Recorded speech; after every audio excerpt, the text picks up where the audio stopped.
Presenting company number 3, Joe Long, President, Surge Automatic. Thanks, John. Surge Automated. Appreciate it. No worries. Well, thanks for the introduction. And first, I want to comment, it's been a great group. Some of these presenting companies are really intriguing, and I'm excited. But with that, Surge Automated, we are a company that is delivering digital identity and age verification solutions. Our vision, I guess, first of all, I should present my deck. John.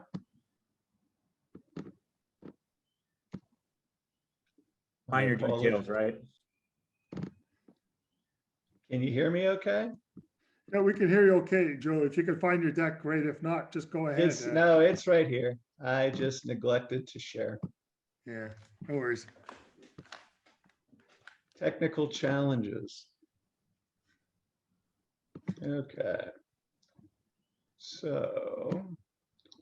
So as we were talking, our vision is to establish the standard in safety and security for all unattended, age-restricted product sales.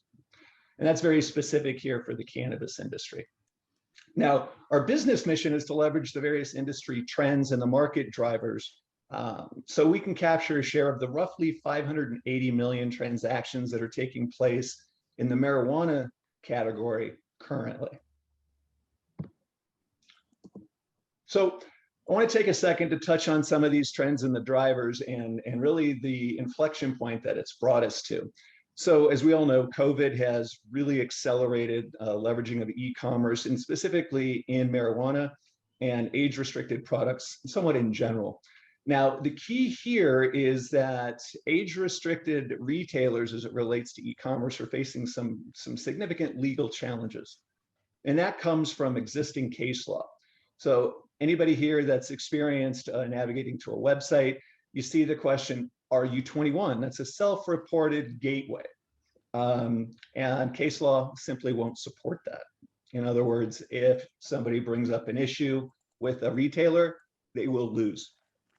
Other issues that we need to really be paying attention to as a result of the expansion in e-commerce, of course, is the level and rate of fraud, both identity theft, monetary fraud, and of course, then we have the age violation components. So as I'd mentioned earlier, we have safety and security in setting that standards. And what we're doing to help support both the retailers as well as the ecosystem that supports them, e-commerce providers, logistics and delivery, things of that nature, is taking away the overhead or the burden of what I like to call the alphabet soup of regulations. So once age-restricted products have gone into e-commerce, they're now subject to a series of regulations that are well outside of the industry, in addition to the industry. And we can touch on the alphabet soup whenever you'd like to get into more detail. Now, we've also gone further and made it very, very easy for them to install our solution set in any aspect of the digital workflow. So you can establish that security gateway at the point of entry or at the point of transaction, and of course, closing the chain of custody at the point of delivery. Now, the underlying magic in how we're helping to protect the consumer is by using layered security. Okay, so what we're doing is we're preventing and obfuscating any potential use of personally identifying information. Okay, and we're using a two-key system. In essence, we're identifying and validating the individual against their government ID, confirming that person matches. Okay, and then from there, it's a very simple methodology to verify in a digital workflow this person is who they say they are and they're of legal age. We also do not share any information. We don't aggregate information to sell downstream. This is truly meant to be a vault, i.e. the name Surge Vault, like security product that individuals can use for this purpose. Now, getting into the business model, we are recurring revenue and we are a software as a service provider. We will be charging a monthly subscription fee, and then a per transaction or a verification will range from 50 cents to $1. Now, that variability comes from the fact that we are a volume-based business. We will be driving the reduced cost to current and new clients as that volume increases, while simultaneously increasing our spread or our margin. So we'll be sharing a portion of that cost reduction. The balance of our revenue will be coming from ancillary elements such as lease revenue from vending units, intelligent locker units, as well as consulting and professional services. Now, our go-to-market roadmap, we've delivered exceptionally well. About 2 years ago, we started the journey of sitting down with the Marijuana Enforcement Division here in Colorado, demonstrated our proof of concept, and they completely bought into the efficacy. Subsequently, our solution set and the capacity or capability has been embedded into the Colorado regulations.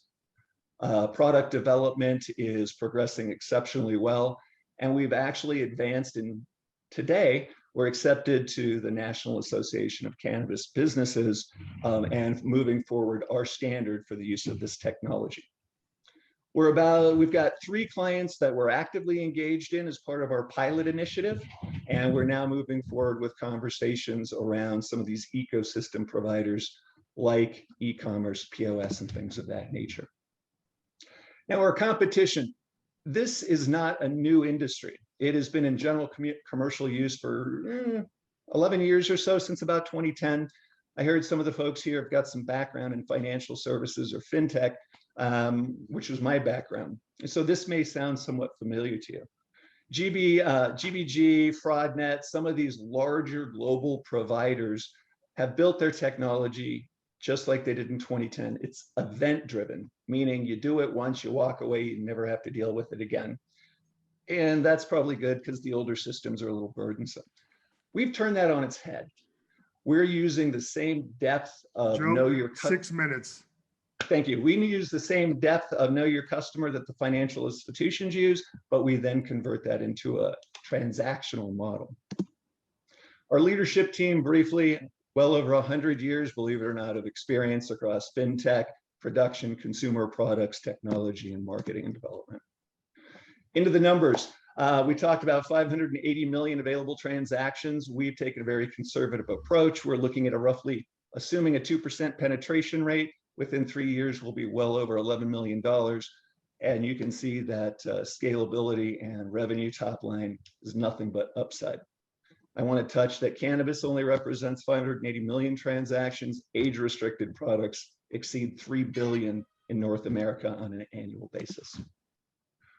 Everybody has access to the deck, so I'll let you go through those details that support our roadmap. Our ask is $1 million broken into tranches based on our business model, or I should say our business roadmap. We can certainly have more conversations about those details offline. Our exit is based on acquisition. The industry has grown over the last 11 years by acquisition in vertical market. We are relying on that, and that trend is still continuing forward. With that, thanks very much for your time. Looking forward to your questions. Okay. Questions? There are hands up, Oh, sorry, go ahead, please. Hands are up, John. Ted, Zach. Okay, Ted, if you want to go forward, then we'll take Zach. Okay, yeah, that's great. Nice presentation. 2 quick questions sort of related to the technology and the rollout. So first of all, do you have fully operational software right now that is being deployed in various sites, or is it just demoware or alpha, beta? How would you characterize the software?